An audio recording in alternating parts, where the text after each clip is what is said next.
Hello everyone, it's Marianne with Akashic Inspirations, and this is going to be the monthly love tarot reading for the sign of Aries. So Aries, we start actually the month kind of on your suit. In May 1st is the Celtic Festival of Belting, and it is the fire, the purification, the allowing things to be burned away and then brought forth new with the spring. So I'm using this month my Celtic deck, Journey into the Hidden Realm by Barbara Moore and Julia Jeffrey. And so as we go into May, we have 5 planets in retrograde. On May 6th is the new moon in Taurus, which we will have a grand earth trine during that time, giving us kind of a boost to those new intentions and that new moon energy. Then on the 22nd of May, we have a full moon in Sagittarius, so one of your sister fire signs. However, I feel that energy of the full moon is going to could bring about some conflict between the feminine and the masculine, the male and the female, with like our own sense of duality and what is more prevalent and where we need to find the balance, basically. So I wanted to thank you for liking and subscribing and for sharing and for watching the videos and taking your time to share in this energy with me and for supporting me. I really, really do appreciate it. If you feel that you need further assistance or something that you just, through these retrograde energies, need help with, please feel free to visit my website, akashicinspirations.com, and see if you resonate with any of the readings and would like to order a reading. You could find the link in the comments below. And I thank you for sharing with me on a daily basis on Facebook.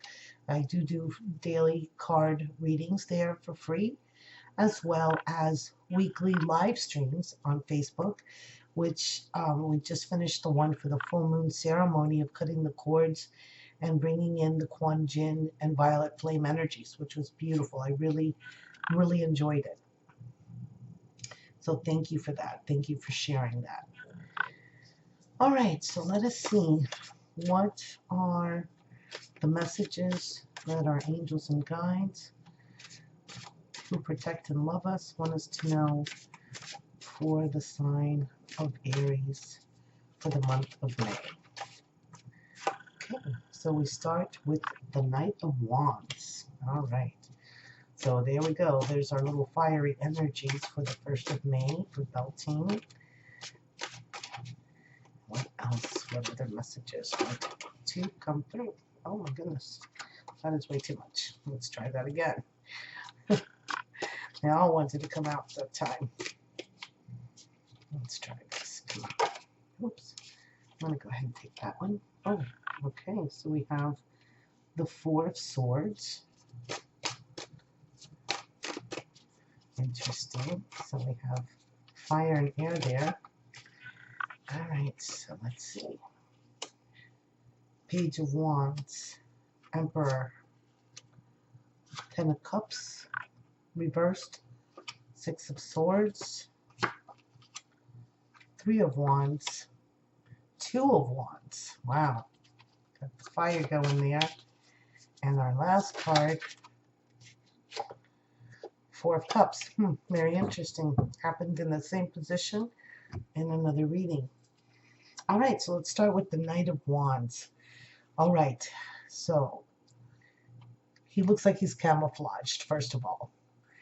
And he looks like he's like a runner, you know, like one of those sprinters, that when they're like ready, set, and they're going to fire off the gun to start the race. He looks like he can like catapult out of there at any second.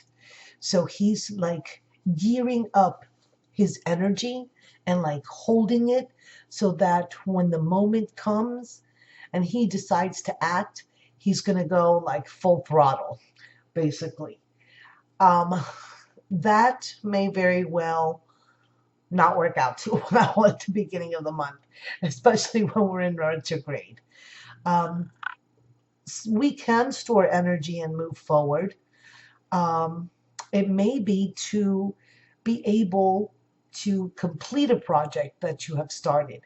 That we could always do in the retrogrades, is completing something that you finally get the impetus to get done. So if that's the case, then this will work out very well for you. And here we have the Four of Swords.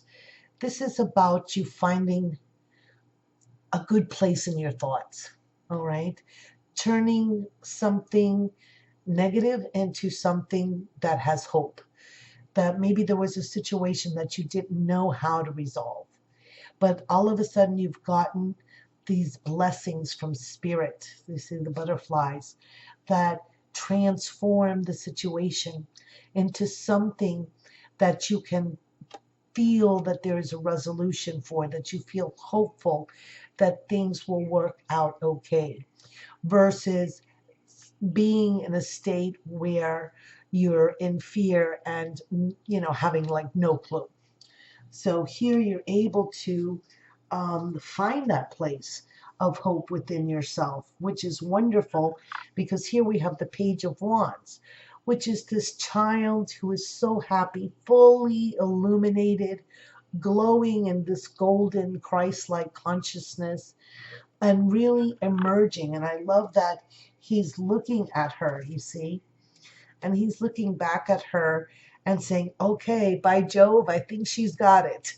So I don't know where that came from, but but that's what I get from the card. So sometimes spirit is funny and just gives me the oddest things. But that's what I'm getting here. It's really about finding things that you love and finding that connection to your inner child that really lives in the moment and lives for joy and lives for just being present in whatever it is that you're doing. Then comes the Emperor, and the Emperor brings in this energy of course, wizened leadership. And so you're going to be the leader of your own life. You've gone through the trials, you've gone through all of the dramas, and you've been able to find a place where you are strong and have found within yourself a certainty. And this is kind of here, what I'm thinking is that you tapped into your solar plexus energy, the I will, right? The determination to do something. And here with the Emperor, you've combined this resourcefulness, this leadership, and be able to combine it with your intuition and your wisdom to kind of make things happen. And when you do that, we come to the Ten of Cups, which is basically a fulfillment, a successful completion. You're happy both in the way that you've done things, and the way that you've overcome things, and in the way that you have created things, and that you are in a space of gratitude and love and compassion, and that you wisens. You see how this couple is really wizened individuals. They really they've gone through everything, and now they lend their aid and their wisdom and their inner strength by having gotten to this point in their life as an example of how to achieve things. So let's go to the Six of Swords. And the Six of Swords here, I love that she has like a bird thing there on her third eye.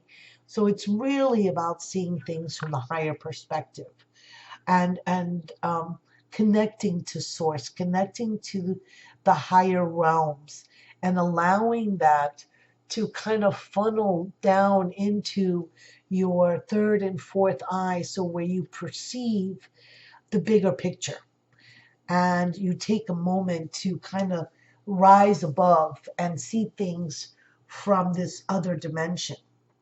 And when you do that, you can bring things into being.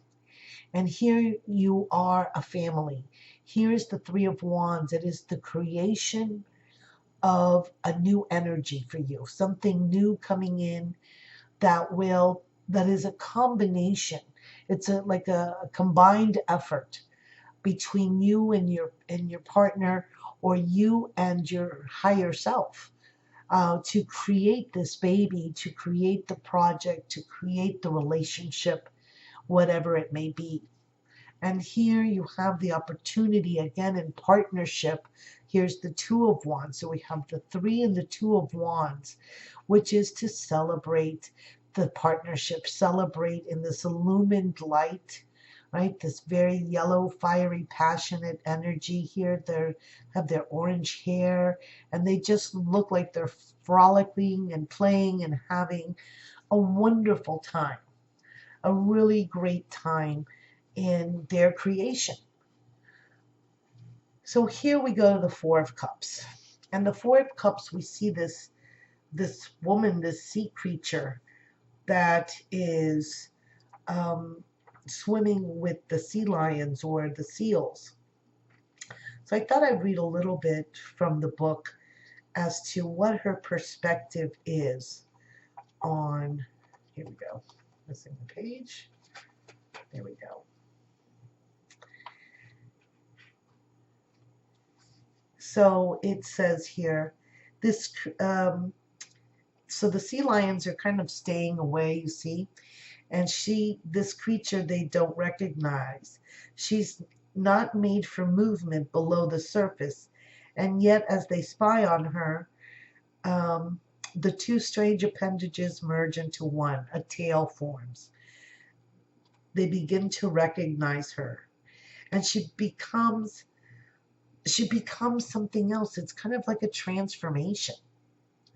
And she transforms from being on Earth back into her form as a mermaid. And so it's about a dual longing for something that is poignant yet sad. And it's kind of not being satisfied with what you have. So you have to open your eyes to see what it is that is around you, to see that you have this beauty in your life right here. It's right in front of you, you see, and you don't even see it, and you disregard it. So I would like to pull one last card for you for this month to see what could help you. And it's have patience. Seven of Pentacles.